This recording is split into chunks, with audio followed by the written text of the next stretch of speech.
The rain fell in persistent sheets against the glass facade of the Meridian Tower, that monument to steel and ambition which rose 37 stories above the commercial district like some modern Babel.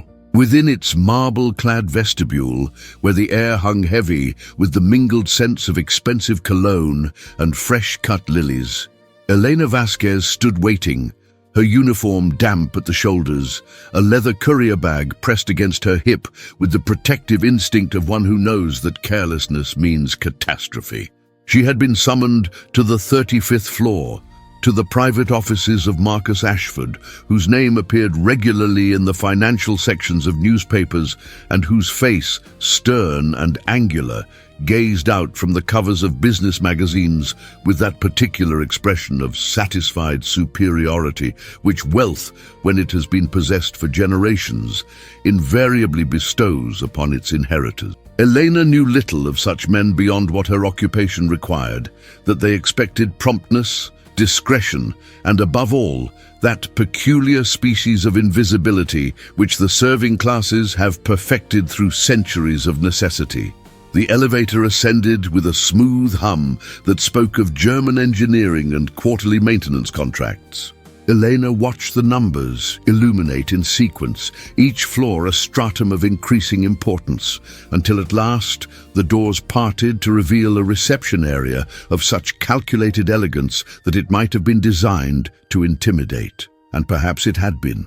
The receptionist, a young woman whose beauty seemed as much a requirement of her position as her competence, glanced up with that particular smile, polite, glacial, utterly impenetrable, which serves as the first line of defense in establishments of this nature.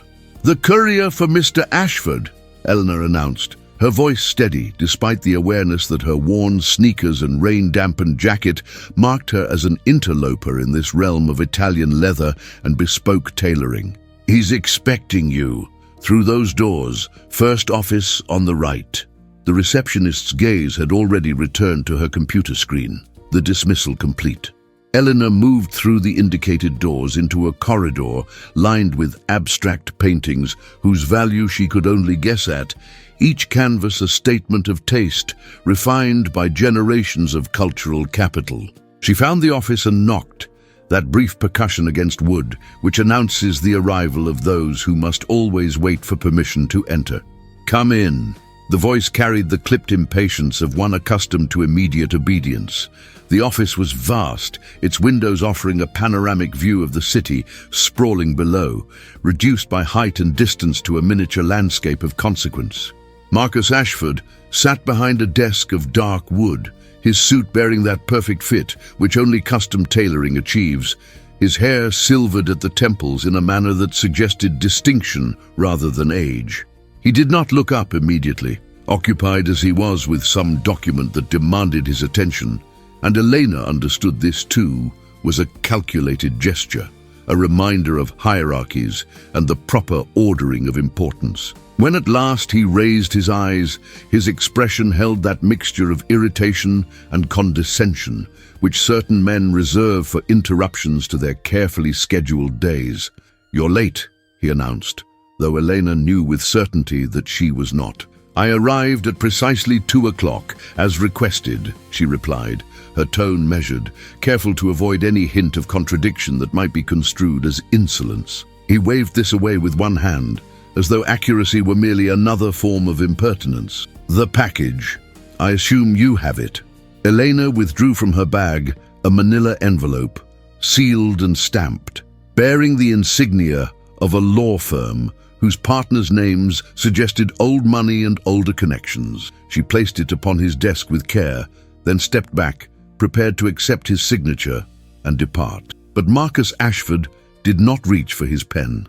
Instead, he leaned back in his chair, regarding her with an expression that might have been curiosity had it been tempered with any genuine interest. "Tell me," he began, and Eleanor felt immediately that subtle shift in atmosphere which precedes unpleasantness. "How does someone like you end up in a position like this? Surely there were other options." The question, phrased as inquiry but delivered with the weight of judgment, hung between them. Elena had learned long ago that such moments required careful navigation, that men of Ashford Station often sought entertainment in the discomfort of their inferiors, finding in such exchanges a confirmation of their own elevation. "I find the work suits me," she replied simply, offering neither explanation nor apology. "Suits you." He repeated the words as though tasting them, finding them somehow inadequate. "Yes, I suppose it would. Simple work for simple people. Nothing that requires particular intelligence or ambition." He opened the envelope, scanning its contents with the rapid eye of one accustomed to processing information quickly. "Though I wonder if you even understand what you're delivering half the time. Legal documents, contracts, financial statements, all of it just paper to you, I imagine." Elena said nothing, recognizing in his words the prelude to some further demonstration of superiority. She had encountered this before, this need that certain men possessed to establish dominance through the diminishment of others, as though their own worth could only be confirmed through comparison with those they deemed lesser. Marcus withdrew from the envelope a document stamped with an official seal, its text dense with legal terminology. He held it up, that gesture containing within it all the theatrical flourish of one performing for an audience, even if that audience consisted of a single courier standing in rain-dampened shoes. "Can you read this?" he asked. And though the question seemed genuine, Elena detected beneath it the trap being set. "I mean, really read it? Understand what it says?" "I'm certain it's none of my concern," Elena replied, maintaining that careful neutrality which was her only defense. "But that's precisely my point." He leaned forward now, warming to his subject, finding in this exchange some amusement that his day had otherwise lacked. "You transport these documents, these instruments of real power and consequence, and yet they might as well be written in hieroglyphics for all the meaning they hold for you. Tell me, and be honest now, did you even graduate high school?" The insult, delivered with such casual cruelty, hung in the air between them. Elena felt that familiar tightening in her chest, that combination of anger and humiliation which she had trained herself to suppress through years of similar encounters. She thought of her mother, who had cleaned offices in buildings not unlike this one, who had insisted, despite their poverty, that education was the only ladder worth climbing. She thought of the scholarships she had earned, the honors she had received, the languages she had mastered in stolen hours between shifts and studies. "I have my diploma," she said quietly, offering him no more than what was required. "Wonderful, a diploma." His tone suggested that this achievement ranked somewhere below learning to tie one's shoes. "And I suppose you think that makes you educated, capable." He gestured toward the document still in his hand. "This contract, it's written in French. Old French, actually, from a 17th century trade agreement that's being referenced in a contemporary dispute. Rather obscure. Took my lawyers, Harvard men, all of them, the better part of a week to properly translate and interpret." He fixed her with that look of triumphant malice which small men adopt when they believe they have cornered a weaker opponent. "So here's my challenge for you, courier. If you're so smart, translate this." He thrust the document toward her, his smile broadening. "Go on, show me that education of yours at work. Or shall we confirm what we both already know, that there are those who do and those who simply serve?" Elena stood motionless for a long moment, her mind working through calculations that had nothing to do with translation. She considered silence the safer path, the one that would allow her to simply collect his signature and escape this office with her dignity relatively intact. But there was something in his expression, in that absolute certainty of his superiority, that stirred in her a rebellion against the careful submission she had practiced for so long. She stepped forward and took the document from his hand. Her eyes moved across the aged paper, across the elaborate script that belonged to another century, another world. The French was indeed old, its spellings archaic, its construction formal to the point of opacity. But she had spent 2 years in Paris, working tables in cafes during the day and studying literature at night, had read Molière and Racine in their original tongue, had written her thesis on the evolution of legal language in 17th century French commerce. She began to read, her voice steady, the words flowing from her lips with a fluency that transformed the archaic text into something living and immediate. She did not merely translate, she interpreted, explaining the subtle legal distinctions, the clauses that bound and those that released, the careful language that granted rights while appearing to restrict them. She spoke of the historical context, of the trade disputes between French merchants and English importers, of the ways in which this particular document had sought to navigate the treacherous waters of international commerce when nations were at war, but profit demanded cooperation. When she finished, she looked up to find Marcus Ashford staring at her, his expression no longer smug, but arrested, caught between astonishment and something that might have been anger. The silence that followed her performance was profound, broken only by the distant hum of the building's climate control and the soft patter of rain against glass. "Where?" he said at last, his voice tight with an emotion he was struggling to contain. "Did you learn French?" "In France," Elena replied simply, placing the document back on his desk with deliberate care. "I spent 2 years there after university. I also speak Spanish, Portuguese, and Italian, if you're curious. German too, though I'm less fluent. I find that languages open doors, even for simple people doing simple work." The color had risen in his face, that mottled flush, which indicates either rage or embarrassment, or some uncomfortable combination of both. He opened his mouth as though to speak, then closed it again, apparently finding that words, those instruments he wielded with such confidence when addressing subordinates, had temporarily abandoned him. Elena reached into her bag and withdrew the electronic signature pad, placing it on his desk with the same careful neutrality she had maintained throughout their encounter. "If you would sign for the delivery, Mr. Ashford, I have other stops to make this afternoon." He stared at the device as though it were some foreign object whose purpose he could not quite fathom. Then, with movements that suggested a man operating under mechanical compulsion rather than conscious thought, he scratched his signature across the screen. The name that appeared, that proud succession of letters that had opened doors and commanded respect throughout his life, looked somehow diminished in its digital rendering. Elena collected the device, tucked it back into her bag, and turned toward the door. She had nearly reached it when his voice stopped her, and she was surprised to hear in it a note that might almost have been uncertainty. "Wait." She turned back, one hand on the door handle, her expression carefully neutral. Marcus Ashford had risen from his chair, standing now in that vast office which suddenly seemed less impressive than it had moments before. He appeared to be struggling with something, some internal calculation that refused to balance. "That thesis you mentioned," he said slowly, "on 17th century French legal language. Where did you study?" "The Sorbonne," Elena replied, "on scholarship. And you're working as a courier." It was not a question, but Elena answered it anyway.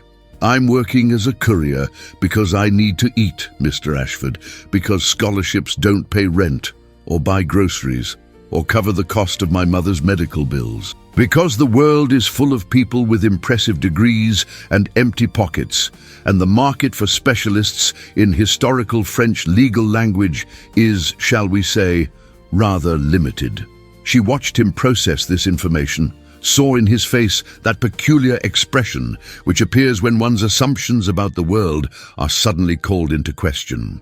It was clear that Marcus Ashford had never seriously considered that intelligence and education might exist independent of wealth and status, that brilliance might ride the subway or deliver packages, or stand in rain-soaked shoes in the offices of the privileged. "I underestimated you," he said at last, and there was in his voice something that might have approached an apology had his pride permitted such vulnerability.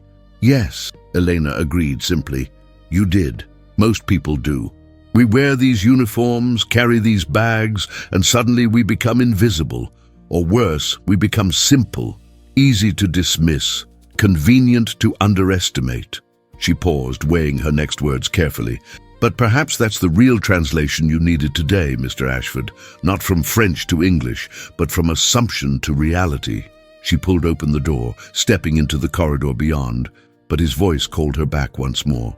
Miss, I don't even know your name.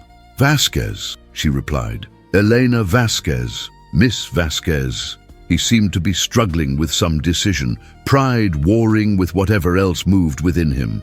I may have been too hasty in my judgment, too quick to make assumptions based on appearances. May have been?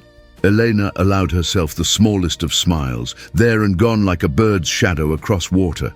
To her surprise, his lips twitched in something that might have been the ghost of answering humor. Was, he conceded. Definitely was. Then perhaps Mr. Ashford, the afternoon has not been entirely wasted for either of us. She left him standing there in his cathedral of commerce, that temple erected to the glory of accumulated capital, and made her way back through the corridor with its expensive art, through the reception area where the beautiful guardian of the threshold glanced up with renewed curiosity, as though some subtle shift in the atmosphere had alerted her to the fact that this courier was perhaps not quite what she had seemed. Elena felt the weight of that gaze, but did not acknowledge it, maintaining instead that practiced invisibility which had served her so well in navigating the world's various hierarchies and their jealously guarded boundaries. The elevator descended through its ordered progression of floors, each number a small declaration of decreasing importance, until she emerged once more into the lobby where rain-soaked delivery people and maintenance workers moved with the purposeful efficiency of those whose time is measured in completed tasks rather than billable hours. Here, among her own kind, Elena felt that familiar easing of tension, that release from the performance of subservience which the presence of men like Marcus Ashford demanded. She nodded to a fellow courier, a man named Rodriguez, who had worked these routes for 15 years, and whose face bore the particular weariness of one who has learned that the world's promises are rarely kept. Ashford, he asked, recognizing the building's address on her delivery schedule. The same. Bastard give you trouble? Elena considered the question, turning over in her mind the strange encounter that had just concluded. Nothing I couldn't handle, she replied at last, which was both true and insufficient, lacking as it did any real accounting of what had transpired in that 35th floor office. Rodriguez grunted, a sound that contained within it whole volumes of experience with difficult clients and thankless labor. They're all the same, these rich ones. Think their money makes them smart, makes them better. My cousin works in Ashford's building, maintenance crew, says the man goes through assistants like tissues, can't keep anyone longer than 6 months. Too demanding, too quick to criticize, too slow to praise. This intelligence did not surprise Elena, who had developed over her years of courier work a certain instinct for reading character, for distinguishing between those whose authority rested on genuine competence and those who wielded power simply because circumstance had placed it in their hands. Marcus Ashford had struck her as belonging to that latter category, his confidence born not from achievement, but from the accident of advantageous birth, his certainty a product of never having been seriously challenged by anyone whose opinion he was forced to respect. And yet there had been something in his face at the end, some flicker of recognition, or perhaps discomfort, that suggested the encounter had disturbed the comfortable assumptions upon which he had constructed his understanding of the world. Elena did not flatter herself that this represented any profound transformation. Men like Ashford did not suddenly become enlightened through a single conversation with a courier. But perhaps she had planted some small seed of doubt, some question that would grow in the quiet moments when he was alone with his thoughts and his carefully maintained certainties. She consulted her phone, checking the remaining deliveries on her schedule. 3 more stops before the end of her shift, each one a small journey through the city's various strata, from the corporate towers of the financial district to the cramped offices of struggling startups in converted warehouses, from the sterile lobbies of law firms to the chaotic mailrooms of creative agencies where young people in expensive casual wear pursued dreams of disruption and innovation while subsisting on venture capital and optimism. Elena moved through these worlds like a ghost, present but unnoticed, bearing her packages and documents with the steady reliability that was her only real capital in this economy of precarious employment. The rain had intensified by the time she completed her rounds, transforming the city's streets into rivers that reflected the neon and LED in rippling patterns of color. Elena stood beneath the awning of a closed shop, waiting for the downpour to ease, watching the parade of humanity that hurried past. Business people clutching briefcases, students bent beneath backpacks, tourists consulting phones with expressions of bewildered concentration. Each person contained within them entire universes of experience and aspiration, of triumph and disappointment, of love gained and lost, of dreams pursued and abandoned. And yet how rarely did anyone truly see anyone else, truly recognize the full complexity and dignity of another human soul. Her phone buzzed with an incoming message. Elena glanced at the screen, expecting perhaps some update from dispatch about tomorrow's schedule, or a reminder about paperwork that needed completion. Instead, she found an unknown number, the message brief and formal in its construction. "Miss Vasquez, this is Marcus Ashford. I obtained your contact information from the courier service. I would like to speak with you further about a possible opportunity. Would you be available to meet tomorrow evening? My treat, naturally. A proper apology requires proper setting." Elena read the message twice, searching for trap or trick, for some hidden agenda that would explain this unexpected overture. Men like Marcus Ashford did not typically seek out further contact with those they had insulted, did not offer apologies or opportunities to people they had dismissed as simple. And yet here was the evidence, digital and undeniable, that her performance in his office had sparked something, had opened some door she had not known existed. She thought of her mother, lying in that narrow hospital bed, the machines monitoring her failing heart with their steady beeps and digital readouts. She thought of the bills that arrived with terrible regularity, each one a small catastrophe, a reminder that in this country medical care was a commodity rather than a right, that illness was not merely a physical affliction but a financial death sentence for those without means. She thought of her own exhaustion, the bone-deep weariness that came from running from delivery to delivery, from maintaining that careful performance of deference and invisibility, from living always on the edge of disaster where a single missed payment or unexpected expense could send everything crashing down. What harm could there be in meeting him? What danger in hearing what opportunity he might propose? Elena was not naive. She understood that powerful men rarely offered something for nothing, that every gesture of generosity contained within it some calculation of advantage. But she was also desperate in that quiet way that the perpetually struggling learn to hide, and desperation makes gamblers of even the most cautious souls. She typed her response with fingers still cold from the rain, keeping her message as brief and professional as his own had been. "I'm available tomorrow at 7. Where should I meet you?" The reply came almost immediately, as though he had been waiting for her response, phone in hand, attention focused on this exchange in a way that seemed at odds with her understanding of his character. "Lucien's, on 5th Avenue. Do you know it?" Did she know it?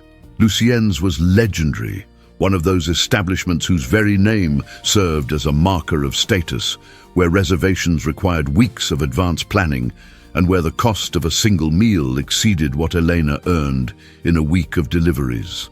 She had walked past it countless times, had glimpsed through its windows the beautiful people dining beneath crystal chandeliers, had felt that particular species of longing that comes from pressing one's nose against the glass of a world to which one has not been granted admission. "I'll find it," she typed back, refusing to reveal either her intimidation or her lack of familiarity with such places. 8 o'clock then. I'll make the reservation under my name." Delena pocketed her phone and stepped back out into the rain, which had diminished now to a steady drizzle. She walked toward the subway station, her mind already calculating the logistics of tomorrow evening, the careful choreography of appearance and presentation that would be required. She would need to borrow something suitable to wear, for her closet contained nothing appropriate for dining at Lucian's.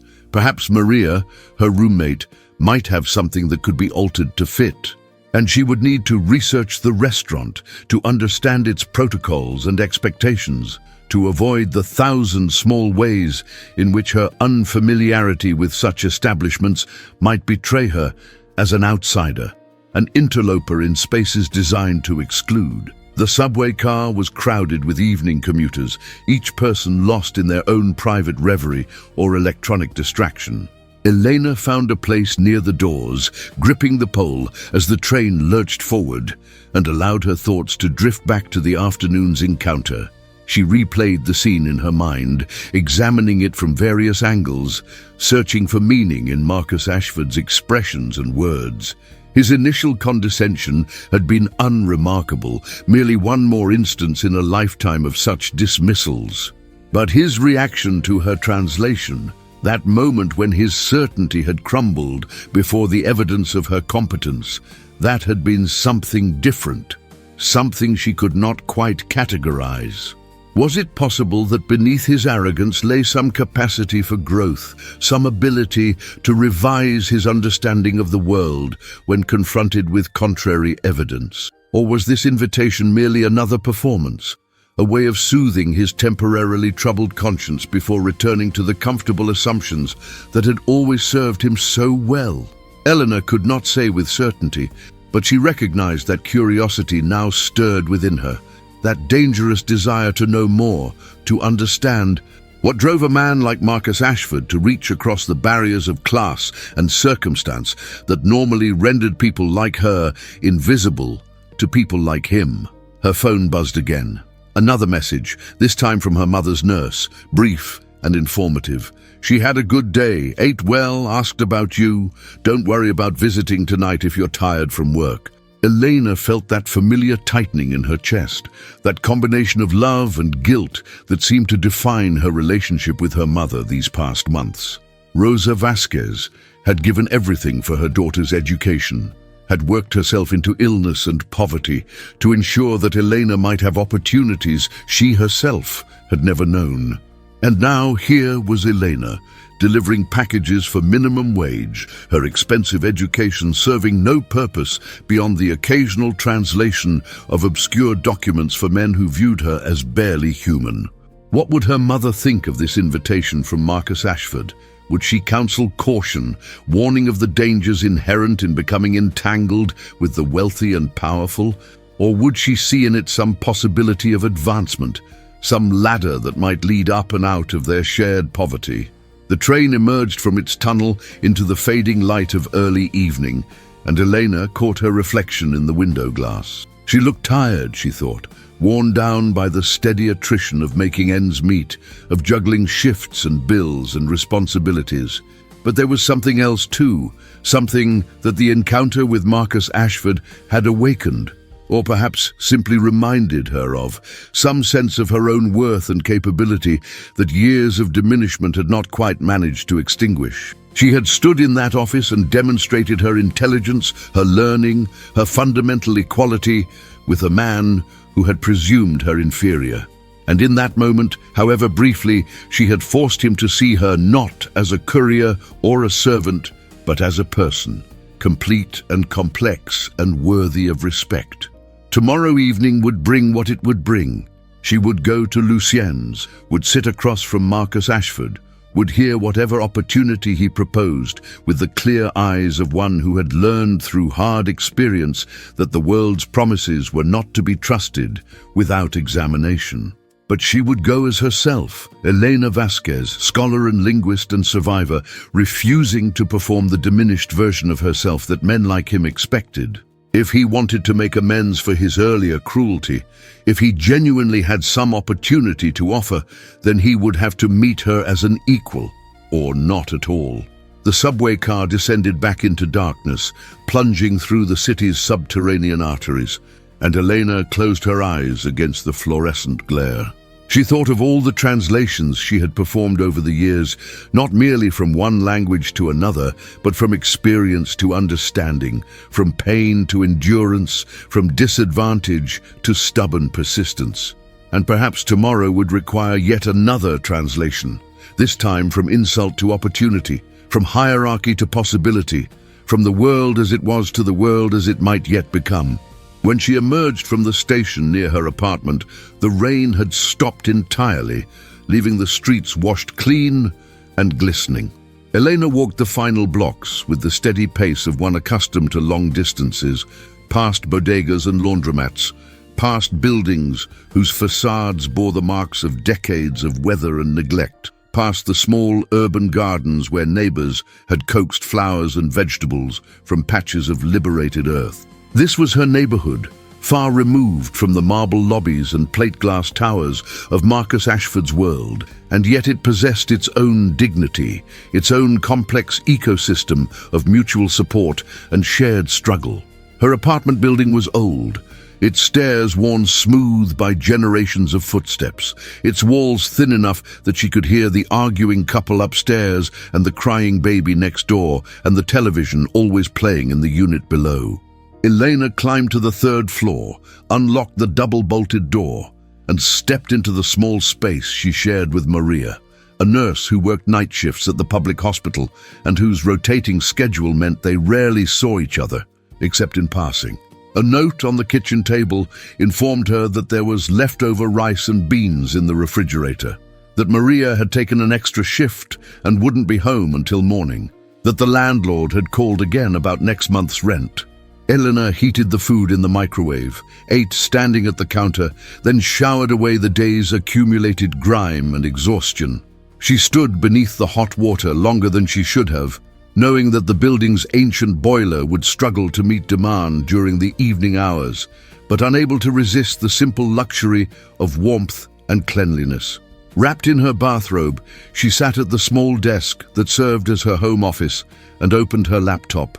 She had research to conduct, preparation to complete before tomorrow's meeting. She began with Lucian's itself, studying its menu and reviews, noting the dress code and protocols, the rituals of fine dining that would be expected of her. Then she moved on to Marcus Ashford himself, searching for information about his business dealings, his reputation, his history. What she found was both instructive and troubling. Marcus Ashford had inherited his position from his father, who had built the family fortune through real estate development and strategic investments. The son had expanded the empire, venturing into technology and media, making acquisitions and deals that had increased the family wealth substantially.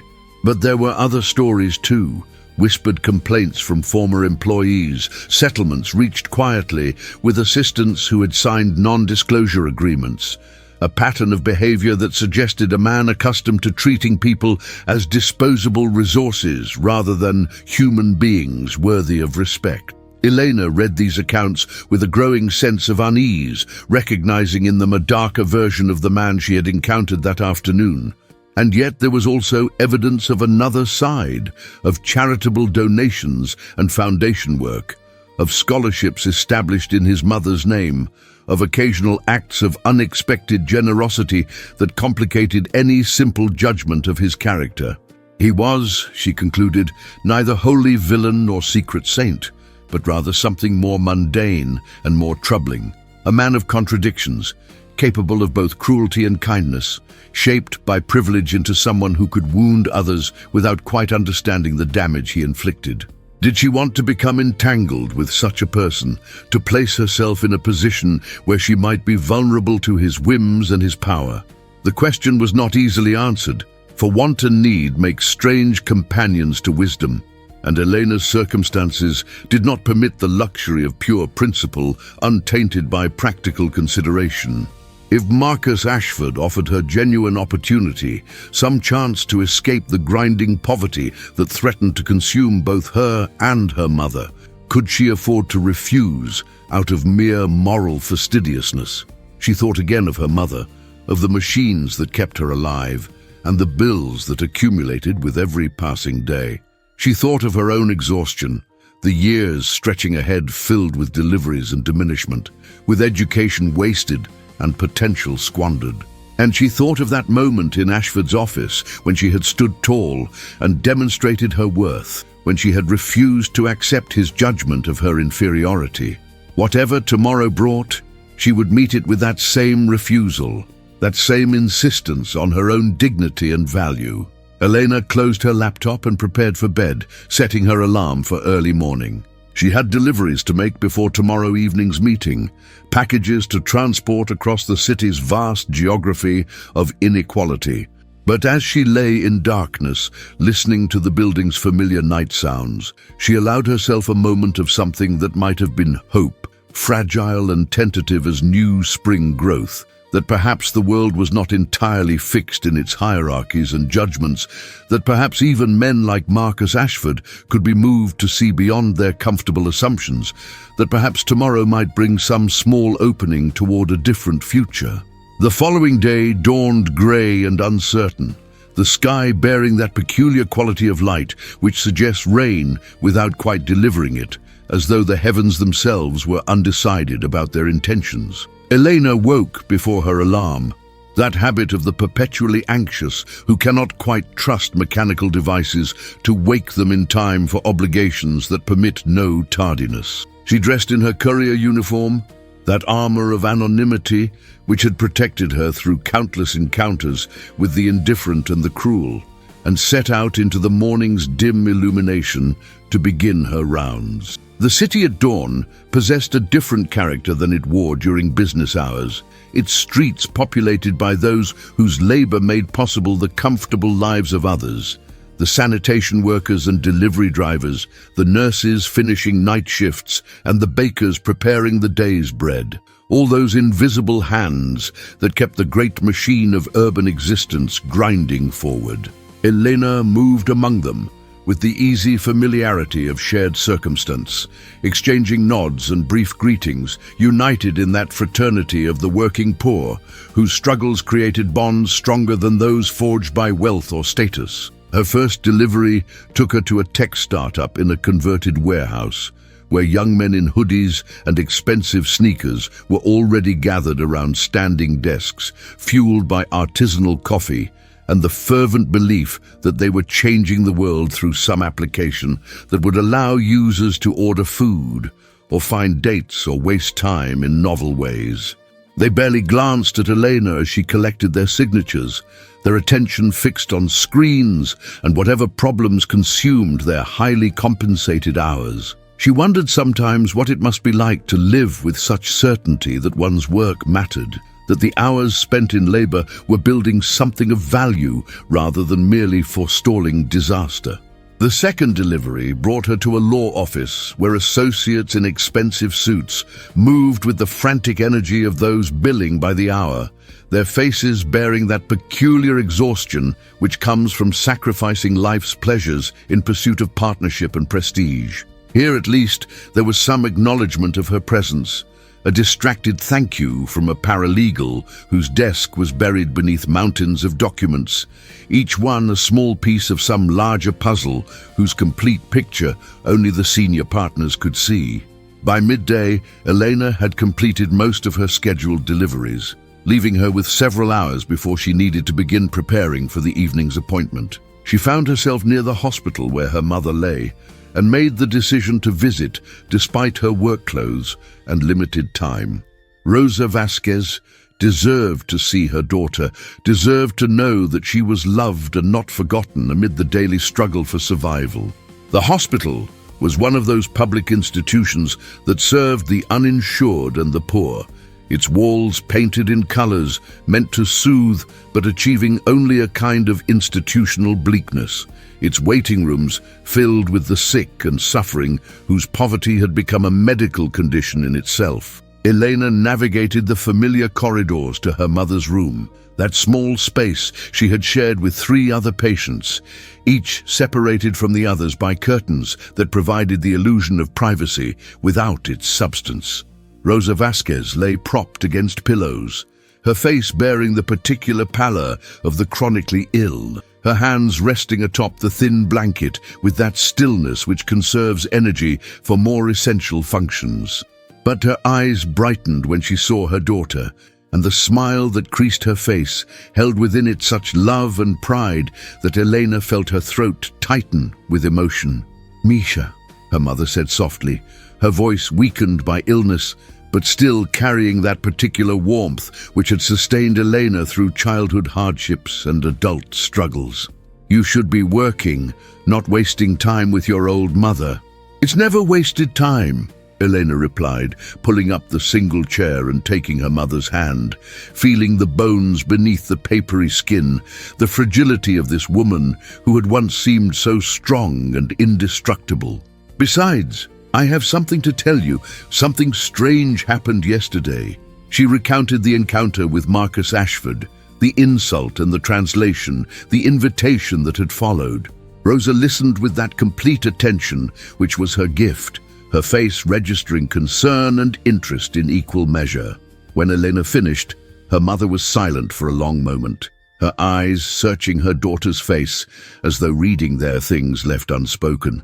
"This man," Rosa said at last, "he insulted you because he thought you were beneath him, and now he wants to meet with you because you proved him wrong. What do you think he wants, Micha?" It was the question Elena had been asking herself since receiving Marcus Ashford's message.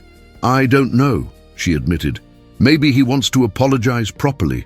Maybe he has some job opportunity.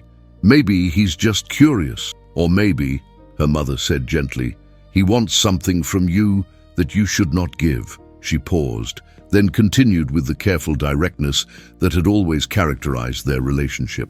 "Men with power, Elena, they sometimes think that power gives them the right to anything they want. You must be careful. You must protect yourself." "I know, Mama. I'm not naive. But what if this is a real opportunity? What if he genuinely wants to help? We need—" She stopped, unable to finish the sentence, unable to give voice to their desperation. Rosa squeezed her daughter's hand with surprising strength. "We need nothing that requires you to compromise yourself. Nothing that asks you to be less than you are. Promise me, Micha. Promise me you will not trade your dignity for money, no matter how much we need it." Elena felt tears threatening and blinked them back, refusing to give in to the emotions that churned within her. "I promise," she said, and meant it, though she could not quite ignore the small voice that whispered of bills unpaid and opportunities scarce and time running out for them both. They spoke of other things then, of the nurses and doctors, of the food that Rosa complained about with good humor, of the small gossip and daily dramas that filled the hours in a hospital ward. But beneath these comfortable topics ran the current of unspoken understanding, the knowledge that illness and poverty together formed a trap from which escape required either luck or sacrifice, and that luck had never been their particular ally. When Elena left an hour later, her mother's words followed her into the corridor and beyond, a warning and a blessing combined. She thought of all the ways women had been forced to negotiate with power throughout history, the compromises and calculations required to survive in a world structured for their disadvantage. And she wondered whether it was possible to accept help from someone like Marcus Ashford without becoming indebted to him in ways that money could never repay. The afternoon passed in a blur of final deliveries and hurried preparations. Elena returned to her apartment with barely 2 hours to transform herself from courier to dinner companion, to bridge the gap between the world she inhabited and the one she would enter this evening. Maria had left, as promised, a dress hanging on the bathroom door, black and simple and surprisingly elegant, along with a note that read, "Knock him dead," or just knock him over. Either works. Elena showered and dressed with care, her hands performing the familiar rituals of femininity that she rarely had occasion to practice.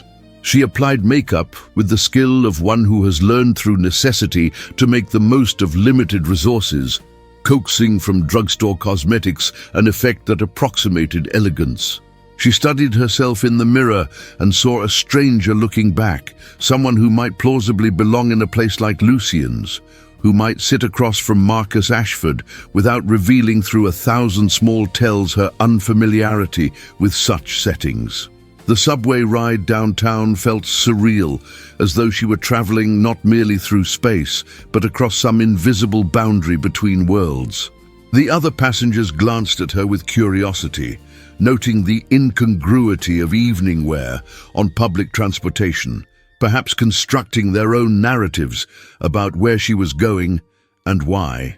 Elena kept her eyes forward, clutching the small purse Maria had lent her, trying to calm the nervous flutter in her stomach that threatened to overwhelm her carefully maintained composure. She emerged from the subway into the golden light of early evening, the city transformed by that particular quality of illumination which makes even ordinary things seem touched by magic. Fifth Avenue stretched before her, that corridor of luxury and exclusivity, where shop windows displayed objects whose cost exceeded her annual income, where doormen in elaborate uniforms guarded entrances to buildings whose residents would never ride the subway or worry about making rent. Elena walked with the careful confidence of one who knows she is being watched, her posture betraying nothing of the intimidation she felt. Lucian's occupied the ground floor of a historic building, its entrance marked by a discreet brass plaque and a burgundy awning that suggested wealth too secure to require ostentation. A doorman stood at attention, his expression professionally neutral as he opened the door for Eleanor, admitting her into a foyer that gleamed with marble and mirrors, where the very air seemed perfumed with money and the particular satisfaction that comes from exclusivity. The maitre d' approached with the gliding step of one trained in the art of graceful movement, his expression assessing her in a single comprehensive glance. "Good evening. May I help you?" "I'm meeting Marcus Ashford. 8 o'clock reservation." The name worked its magic immediately. The maitre d's expression shifted subtly, coolness replaced by professional warmth. "Of course, Mr. Ashford has not yet arrived, but his table is ready. If you'll follow me."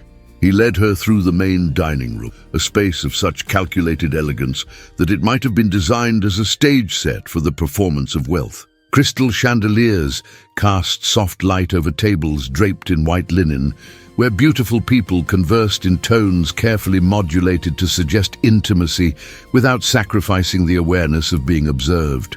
Waiters moved with balletic precision, their movements choreographed through years of training in the art of service, that peculiar labor which requires one to be simultaneously present and invisible, attentive and effaced. The table to which Elena was shown occupied a position of some prominence, situated to allow views both of the room and the street beyond the windows. She took her seat with care, accepting the leather-bound menu from the maitre d', her eyes scanning prices that made her breath catch despite her determination to remain unimpressed. A single appetizer cost more than she earned in a day. An entree exceeded her weekly grocery budget. She reminded herself that Marcus Ashford had invited her, that he would pay, but the knowledge did nothing to ease the discomfort of being so viscerally confronted with the scale of inequality that separated her life from this one. A waiter appeared, as if summoned by telepathy, offering water and wine and inquiring whether she would like anything while she waited. Elena declined, not trusting herself to navigate the wine list without revealing her ignorance, and instead sipped the water that was poured from a bottle whose label suggested it had been imported from some alpine source where purity was guaranteed by elevation and exclusivity. She waited, watching the other diners with the careful attention of an anthropologist studying an alien culture. She observed the casual way they ordered expensive dishes, the ease with which they inhabited this space as though luxury were their natural element rather than an aspirational fantasy. She noted the jewelry and watches that caught the light, each piece representing more money than her mother's hospital bills, than their combined debt, than everything Eleanor had earned in her entire working life. And she felt rising within her a complex mixture of emotions, awe and resentment, fascination and anger, the desire to belong, and the fierce pride in refusing to want what these people possessed. Marcus Ashford arrived 20 minutes late, striding into the restaurant with the confidence of one who knows that others will wait, that his time is more valuable than theirs, that tardiness on his part requires no apology because the rules that govern ordinary social interaction do not apply to men of his station. He spotted Elena and approached the table, and she saw in his face that same expression from yesterday, that mixture of curiosity and something else, something she could not quite identify. "Miss Vasquez," he said, taking his seat without offering excuse or explanation for his lateness. "Thank you for coming." "Mr. Ashford," she replied, matching his formality, refusing to offer the warmth or gratitude that he might have expected. He smiled at this, a quick flash of what might have been genuine amusement. "I think perhaps we can dispense with such formality. Marcus, please. And may I call you Elena?" "You may." A waiter appeared immediately, clearly familiar with Marcus and his preferences. They engaged in the brief ritual of wine selection, a performance that demonstrated Marcus's knowledge and the waiter's deference, ending with the ordering of a bottle whose vintage Elena could not have pronounced correctly, even had she wanted to attempt it. When the waiter departed, Marcus leaned back in his chair, studying her with that same assessing gaze from yesterday, though now it carried less condescension and more genuine interest. "You look different," he observed. "I almost didn't recognize you without the courier uniform." "People rarely do," Elena replied evenly. "The uniform provides a useful anonymity. It allows me to move through the world without being seen. And yet yesterday, you insisted on being seen. Yesterday, you insisted on not seeing me. I simply corrected your error." He absorbed this with a slight nod, as though acknowledging a hit in some game whose rules they were still establishing. The wine arrived and was presented for his approval, the ritual tasting performed with practiced expertise. When both their glasses were filled, Marcus raised his in a gesture that might have been conciliatory. "To corrections of error, then," he said, "and to the teachers who deliver them." Elena touched her glass to his butt, did not drink immediately, watching him instead with the wary attention of one who has learned that gifts from powerful men are rarely as simple as they appear. "You invited me here for a reason beyond apologizing for yesterday's insult. Perhaps we should address that reason directly rather than engaging in elaborate social performances." "Direct. I appreciate that." Marcus set down his glass and leaned forward slightly, his expression becoming more serious, less performative. "You're right, of course. I do have a reason, several reasons actually, for wanting to speak with you. The first is a genuine apology. My behavior yesterday was inexcusable. I made assumptions based on your occupation, your appearance, my class," Elena finished for him. "You assumed that poverty meant stupidity, that manual labor indicated limited intelligence. These are common enough assumptions among people of your station. Harsh, but fair." He paused, seeming to consider his next words carefully. "The second reason is curiosity. You have a degree from the Sorbonne, fluency in multiple languages, obvious intelligence and education. And yet you're working as a courier. That seems like a waste of considerable talent." "Talent doesn't pay rent, Marcus. Neither do degrees from prestigious universities. The market for scholars of 17th century French legal language is, as I mentioned yesterday, somewhat limited. And I have responsibilities, my mother's medical care, for instance, that require immediate income rather than the promise of eventual career fulfillment. Your mother is ill? Heart failure. She's in public hospital care, which is to say she receives treatment sufficient to keep her alive, but insufficient to restore her to health. Each day she remains hospitalized adds to debt that I will spend years repaying, if I ever manage to repay it at all." Elena spoke these facts with the flat affect of one who has rehearsed them so often that they have lost their emotional weight, though beneath the calm surface ran currents of fear and grief that she would not reveal to this man, this stranger whose interest in her circumstances felt simultaneously genuine and suspect. Marcus was silent for a moment, his expression difficult to read. "And the third reason?" he said at last, "is that I may have an opportunity for you, a position that would make use of your languages and education, a position that pays considerably more than courier work." Here it was then, the offer that Elena had both anticipated and dreaded, the opportunity that might be genuine or might be simply another form of exploitation dressed in the language of benevolence. She kept her face carefully neutral, revealing nothing of the hope and fear that warred within her. "What sort of position?" Elena asked, her voice betraying none of the sudden acceleration of her heartbeat, the flood of calculations that had begun racing through her mind. What this might mean for her mother's care, for the bills that accumulated with ruthless regularity, for the possibility of a life lived with something approaching security rather than perpetual crisis. Marcus signaled the waiter, who appeared instantly, and they ordered their meals through that elaborate ritual which fine dining demands. The discussion of preparations and accompaniments, the questions about dietary restrictions and preferences. Elena chose carefully, neither the cheapest item nor the most expensive, navigating by instinct through social waters whose depth she could only guess at. When the waiter departed, Marcus returned his attention to her, and she could see that he was enjoying this. The drama of revelation, the power of being the one who possessed information that another desperately needed. "My company deals extensively in international contracts," he began, leaning back in his chair with the ease of one accustomed to being listened to. "We work with clients across Europe, South America, Asia.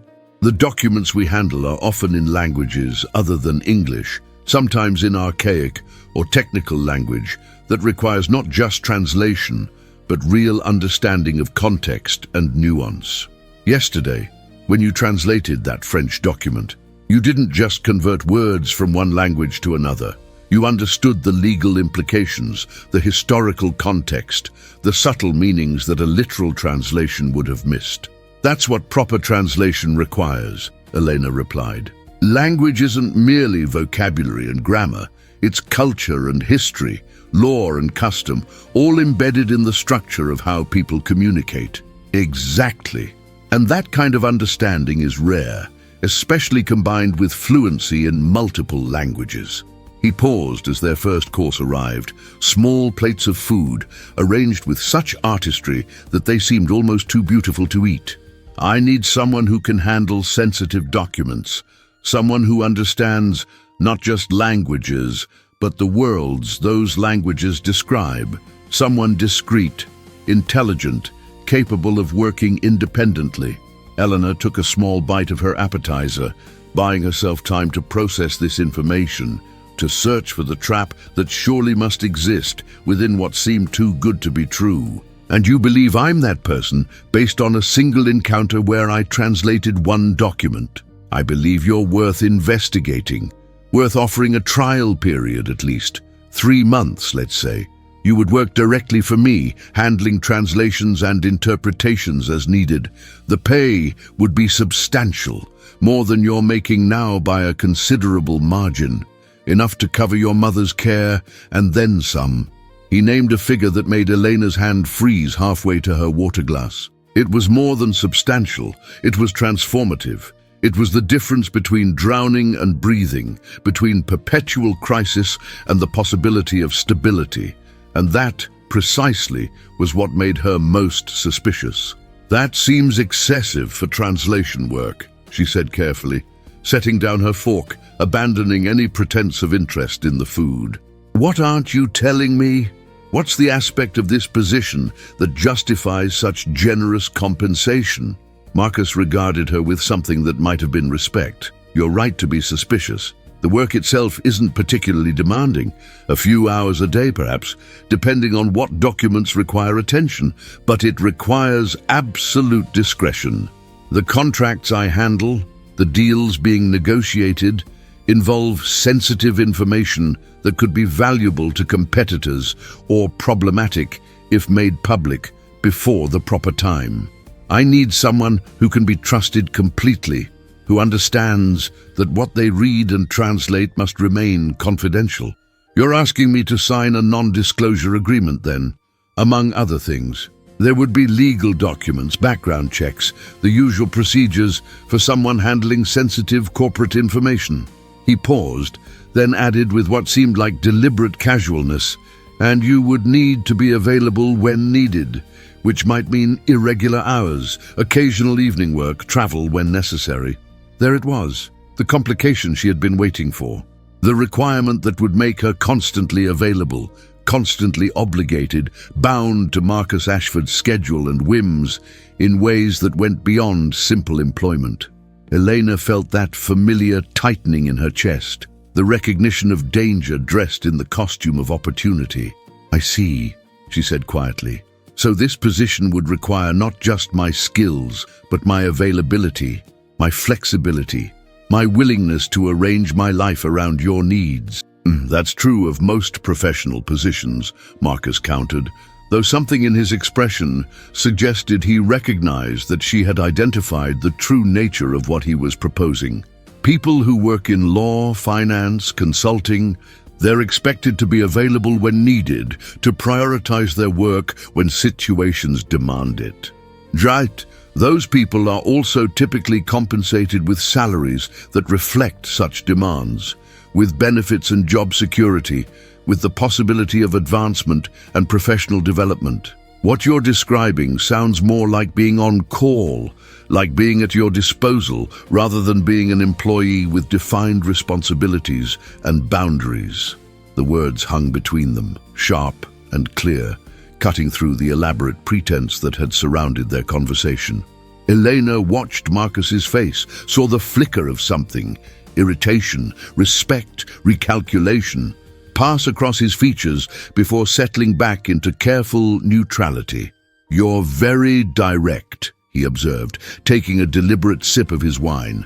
"I've learned that directness saves time and prevents misunderstandings. So let me be even more direct. Yesterday you insulted me, made assumptions about my intelligence and worth based on my circumstances. Today, you're offering me a position that would solve my immediate financial problems, but would also place me in a position of dependence on you, subject to your judgment about whether I'm performing adequately, available when you need me, and dismissed when you don't.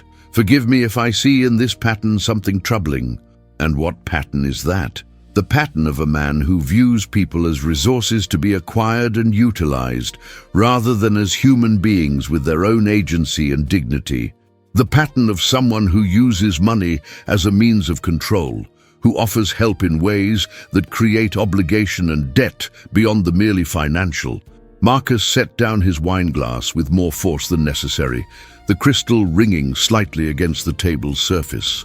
For a moment, Elena thought she had pushed too far, that his carefully maintained civility would crack to reveal the anger beneath. But when he spoke, his voice was controlled, though strained with some emotion she could not quite identify. "That's a harsh judgment, based on very limited acquaintance." "Perhaps. But you asked me here to apologize for making quick judgments based on limited information. Perhaps you'll extend me the same courtesy of considering whether my judgment, however harsh, might contain some truth." Their entrees arrived in that moment, the waiter's timing impeccable as always, providing a natural interruption to a conversation that had veered into dangerous territory. They ate in silence for several minutes, the food undoubtedly excellent, but tasting to Eleanor like ash and obligation. She had come here hoping for an opportunity, had allowed herself to imagine that perhaps Marcus Ashford's interest in her was genuine, that his offer might represent a real path forward. And yet the more he revealed, the more she recognized the fundamental inequality that would always exist between them, the power differential that no salary could bridge. "You're right," Marcus said at last, breaking the silence. "About some of it, at least. I'm accustomed to getting what I want, to arranging circumstances to my advantage. That's what success in business requires. The ability to identify opportunities and exploit them, to acquire resources and deploy them effectively. And yes, I suppose I do tend to think in those terms, to view people as assets rather than—" He stopped, seeming to struggle with the admission. "Rather than as fully human in the way I consider myself to be." It was, Elena recognized, A remarkable confession, all the more powerful for being delivered without performative self-flagellation or requests for absolution. He had simply acknowledged a truth about himself, a truth that most people spent their lives denying or disguising. She felt her anger softening slightly, not because the confession changed anything fundamental about their situations, but because there was something courageous in such stark self-recognition. "At least you're honest about it," she said. "That's more than most people in your position would offer. Is it enough, though? Enough to make you consider my offer, despite your entirely justified suspicions?" Elena set down her fork and leaned back in her chair, regarding him with the clear gaze of one who has been forced by circumstance to make impossible calculations, to weigh dignity against survival, principle against pragmatism. "I don't know," she admitted. "My mother is dying. The bills are crushing us. In a few months, if something doesn't change, I'll lose our apartment, and she'll be transferred to some facility that provides only the most minimal care. So yes, I need what you're offering, desperately. But I also need to be able to look at myself in the mirror, to know that I haven't sold something that can't be bought back. You think I'm trying to buy you, aren't you? Perhaps not in the crudest sense, but buy nonetheless, my time, my availability, my obligation to you. And once bought, what prevents you from expecting more?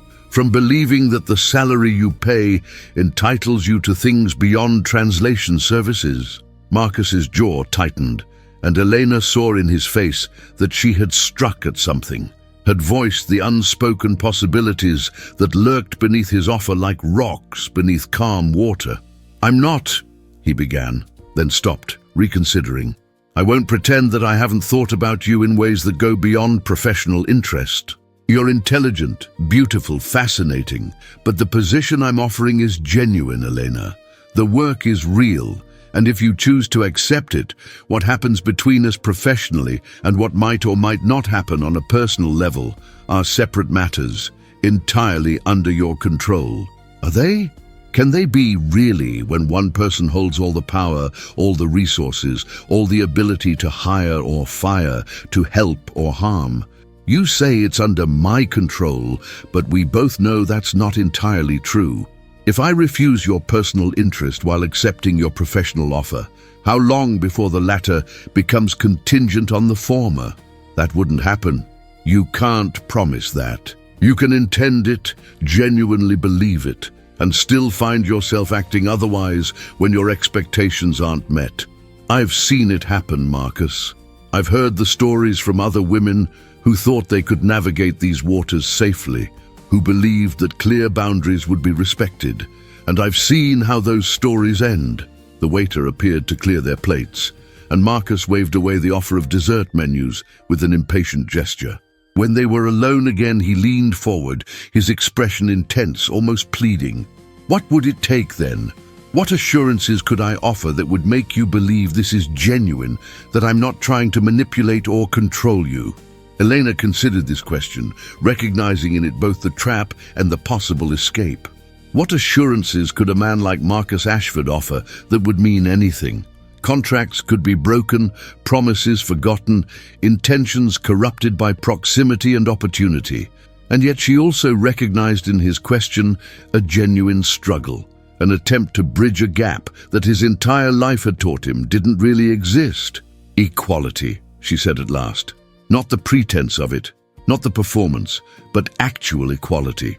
A contract that specifies my duties clearly, that defines the boundaries of the position, that includes provisions for my protection if those boundaries are violated, a salary placed in escrow for the trial period, so that I know I won't be dismissed capriciously if I fail to meet expectations that were never clearly stated.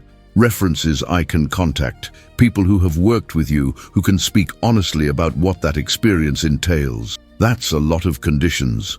"Yes, because what you're offering is a lot of power over my life and my mother's well-being.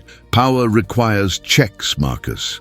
Even you must understand that." He was silent for a long moment, his fingers drumming against the table in a rhythm that suggested internal debate. Elena watched him, trying to read in his face whether her demands had offended him beyond recovery or whether they had instead sparked something like respect. The restaurant hummed around them with its orchestrated elegance. Other diners engaged in their own performances of wealth and status, oblivious to the small drama unfolding at this corner table. "All right," Marcus said finally. "I'll have my lawyers draw up a contract with the specifications you've outlined.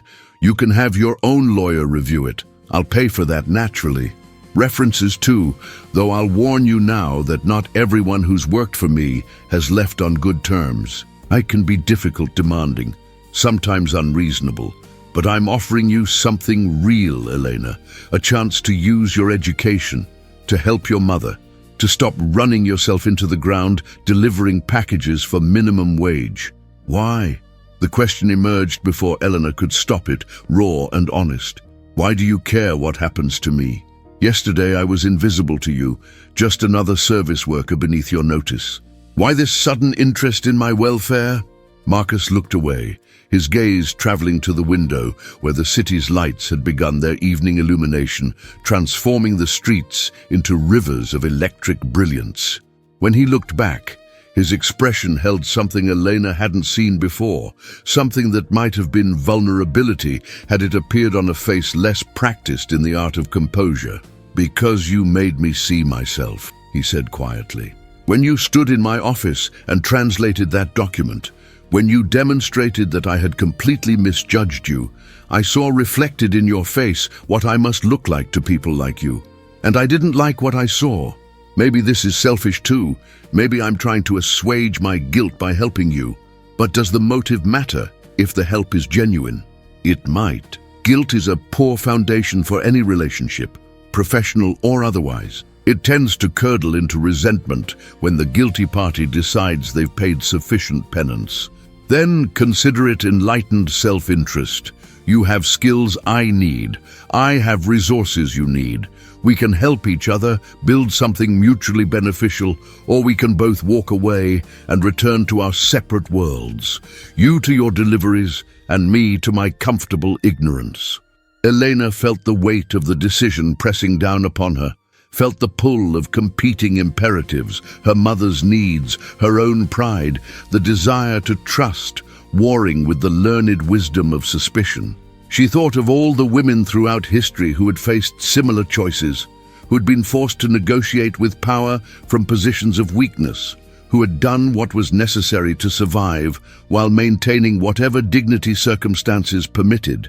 "I want to see that contract," she said at last. "And I want time to review it thoroughly, to have it examined by someone who understands these matters better than I do. And if I decide to accept your offer, I want it understood clearly that this is a professional arrangement, nothing more. Whatever personal feelings you may have developed, they are yours to manage, not mine to reciprocate or reject based on employment considerations." "Understood. Though I hope you'll at least allow me the possibility of pursuing a personal connection separate from professional obligation, should you ever feel inclined toward such a thing." "We'll see," Elena replied, unwilling to make even that small concession, that tiny opening which might later be leveraged into something larger. "First, let's determine whether we can work together at all. One step at a time, Marcus. That's all I'm willing to commit to right now."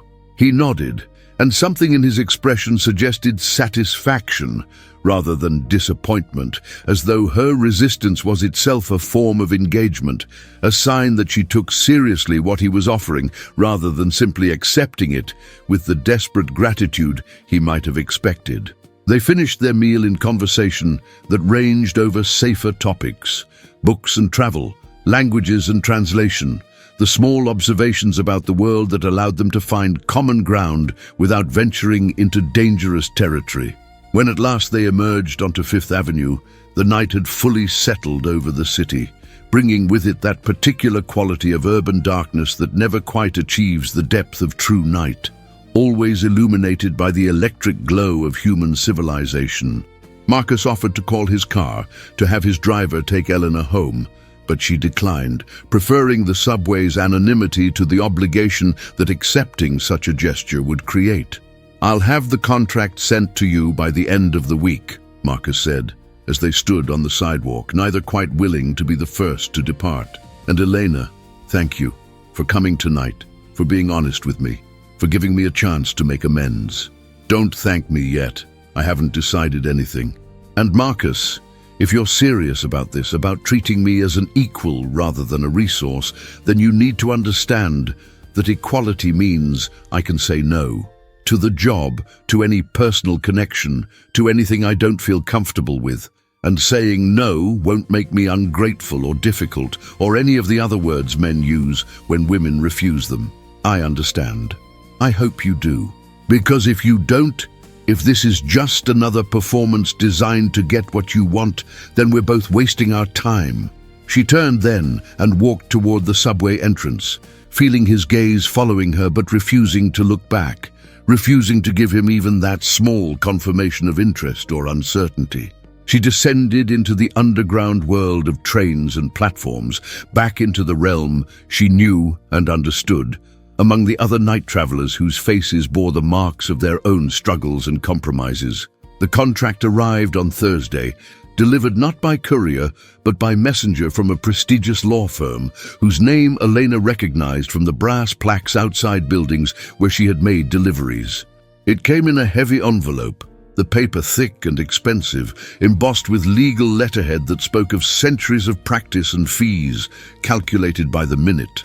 Elena held it in her hands for a long moment before opening it, aware that what lay inside represented a crossroads, a point at which her life might diverge from the trajectory that poverty and circumstance had seemed to make inevitable. She spread the documents across the small kitchen table she shared with Maria, who had returned from her night shift and was drinking coffee with the exhausted intensity of one fighting to remain awake through necessary tasks. Her roommate leaned over to examine the papers, her eyes widening as she read the terms laid out in dense legal prose. "This is real?" Maria asked, her voice carrying disbelief and something that might have been envy. "He's offering you this kind of money just to translate documents?" "So he says, though I'm not entirely certain translation is all he's hoping to acquire." Maria gave her a sharp look, that particular expression of concern that women share when discussing the dangerous territories of male attention and power. "You think he wants more than professional services? He's admitted as much, though he claims he'll keep those desires separate from the work arrangement. Whether he's capable of that separation is another matter entirely. Men rarely are, in my experience, especially men with money, who are accustomed to buying whatever they want." Maria took another sip of her coffee, her face thoughtful. "But then again, you need this, Elena. Your mother needs this. Maybe it's worth the risk. That's what I keep telling myself, that I can navigate this carefully, maintain boundaries, take what I need, without giving more than I'm willing to offer. But I also keep thinking of all the women who told themselves the same thing and found those boundaries dissolving under pressure they hadn't anticipated." They sat in silence for a moment, the morning light filtering through the apartment's single window, illuminating the modest space they shared with its accumulation of second-hand furniture and makeshift solutions to the problem of too little income stretched across too many needs. Elena thought of her mother in that hospital bed, of the machines that kept her alive and the bills that accumulated with each passing day, of the future that was rapidly narrowing to a single point of crisis from which there might be no recovery. "I need to have this reviewed by a lawyer," Eleanor said at last. "Someone who can tell me if the protections I've asked for are actually meaningful or just pretty language designed to look like safeguards while offering no real recourse. That will cost money." Marcus offered to pay for it, but I think I need to pay for it myself, use someone he doesn't have connections with. Someone whose loyalty is to me rather than to him. Maria nodded slowly, understanding without needing explanation the importance of maintaining independence even in small matters, of refusing the slow accumulation of obligations that might later be called due. "I know someone," she said. A lawyer who does pro bono work at the hospital, helps patients navigate medical debt and insurance disputes. She might be willing to look at this for you, or at least point you towards someone who can. Elena felt a wave of gratitude for this woman who shared her modest living space, who understood without judgment the complex calculations that poverty demanded, who offered help without making it feel like charity. "Thank you," she said quietly, "for everything. For the dress, for listening, for not thinking I'm foolish to even consider this." You're not foolish, you're desperate, which is different. Desperation makes us all consider things we might otherwise refuse. The trick is knowing which desperate choices we can live with and which will destroy us. Maria stood, rinsing her coffee cup in the sink, with the careful attention of one who has learned that nothing can be wasted or taken for granted. "I'm going to sleep now. But Elena, whatever you decide, make sure it's really your decision, not your mother's needs making the choice for you, not Marcus Ashford's money, not anything except your own honest evaluation of what you can accept and still remain yourself." She disappeared into her bedroom, leaving Elena alone with the contract and its dense paragraphs of legalese, its careful construction of terms and conditions that would govern her life if she chose to sign. Elena read through it slowly, her scholar's training allowing her to parse the complex language, to identify the places where obligations were created and rights circumscribed. It was, she had to admit, more favorable than she had expected.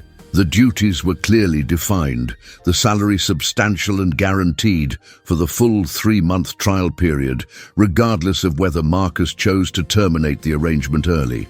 There were provisions for her protection if boundaries were violated, mechanisms for dispute resolution, even a clause that prevented Marcus from interfering with her ability to seek other employment should things not work out.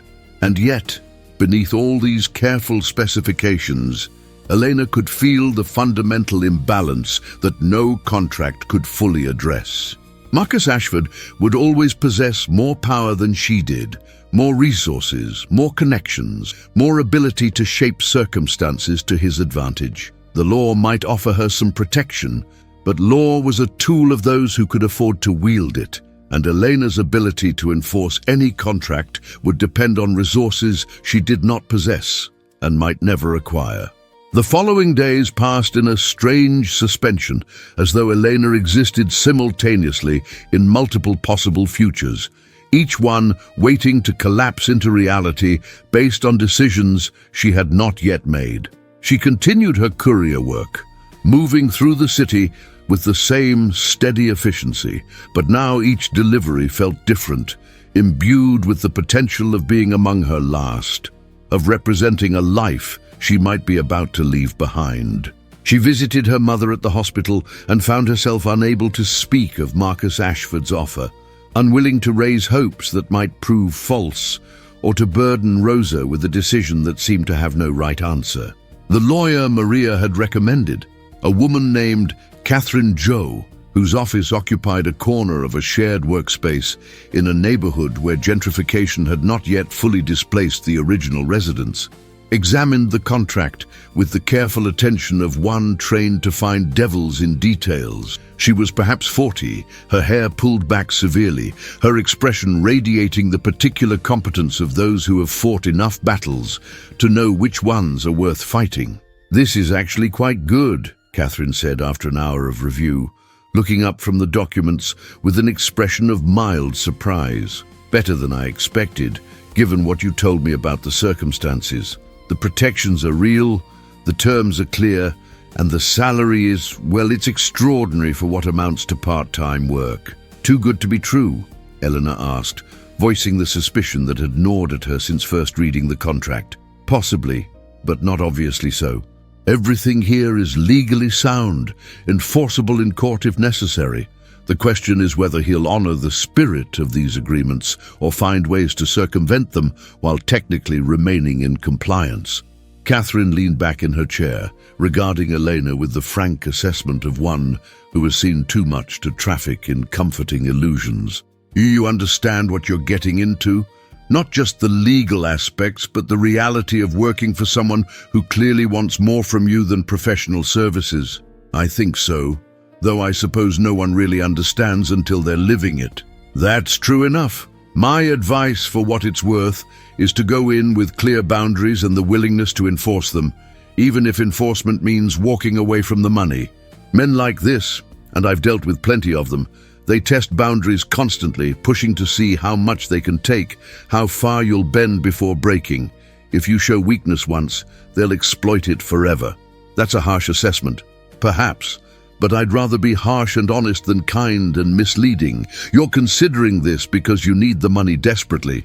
He knows that, and it gives him leverage. The question is whether you can maintain your integrity under that kind of pressure, whether you can say no when saying no might cost you everything you're trying to protect. Elena absorbed this, recognizing in Catherine's words the articulation of fears she had been trying to suppress, the uncomfortable truths that optimism and necessity had conspired to obscure. And if I can't, if I find myself compromising more than I intended, giving more than I wanted to give, then you'll join the ranks of women throughout history who have made similar calculations and similar compromises. You'll survive probably, but you'll carry the cost in ways that aren't immediately visible, or you'll find your limit and walk away, and you'll wonder forever whether you gave up too easily, whether you could have endured a little longer. Catherine's expression softened slightly. There's no good answer here, Eleanor, only different kinds of different prices to pay. The question is which price you can afford and still recognize yourself. Elena left the meeting with the contract reviewed and approved, the legal protections confirmed as real, even if their practical enforcement remained uncertain. She walked through streets growing dark with evening, her mind churning through the calculations that had consumed her thoughts for days. In her pocket, her phone buzzed with a message from Marcus. Have you made a decision? I don't mean to pressure you, but I do need to know soon. There are arrangements to make if you're accepting, other candidates to consider if you're not. The message was polite, professional, and yet Elena could feel beneath its careful phrasing the pressure it was designed to create, the subtle reminder that opportunities did not wait indefinitely, that her hesitation might cost her the very thing she was hesitating about. She stood on a corner watching traffic lights cycle through their eternal pattern and thought about all the small coercions that structured modern life, the ways that need and circumstance conspired to limit choice while maintaining the pretense of free will. She typed her response slowly, each word a small commitment, each sentence a step toward a future whose outlines remained unclear. I've had the contract reviewed. I'm prepared to accept your offer under the terms specified, with one additional condition. I want a monthly review for the first 3 months, during which either party can terminate the arrangement without penalty beyond the guaranteed salary payment. This gives us both an exit if things aren't working as intended. His response came quickly. Agreed. Can you start Monday? I'll have my assistant send you the details. Office location, access credentials, initial materials for review. Monday works. And just like that, it was decided. Elena stood on that corner feeling as though she had stepped off some precipice, not knowing whether she would fall or fly, whether the decision she had just made represented salvation or a different kind of trap.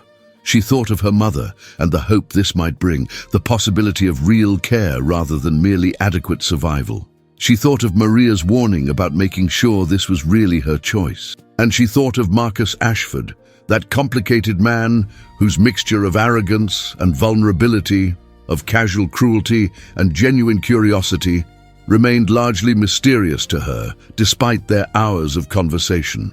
The following Monday arrived with that particular quality of morning light which seems to announce new beginnings, though whether those beginnings lead to better things or merely different varieties of difficulty remains always uncertain until lived through.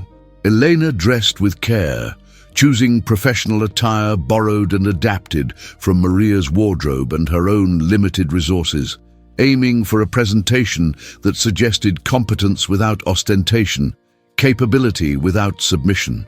She stood before the bathroom mirror and spoke silently to her reflection, reminding herself of who she was and what she would not compromise, building the internal architecture of resistance that would be necessary to navigate the territory she was entering. The office to which Marcus had directed her occupied the 20th floor of his building, a space separate from his own suite, but clearly connected to it through doors and corridors that suggested proximity without constant supervision. It was furnished with taste and expense, everything designed to suggest that the work done here mattered, that the person doing it was valued. A desk bearing the latest computer equipment, bookshelves waiting to be filled, windows offering views of the city spread out below like a map of possibility and limitation combined. Marcus appeared shortly after Elena arrived, carrying coffee and what appeared to be genuine pleasure at seeing her there. "You came," he said, and there was in his voice something that might have been relief, as though he had genuinely doubted whether she would appear. "I said I would. I keep my commitments. I'm learning that about you." He set down the coffee, prepared. Elena noticed exactly as she preferred it, which meant he had paid attention to small details during their dinner, had filed away information that might prove useful. "So, shall we begin? I have several documents that need immediate attention. Contracts from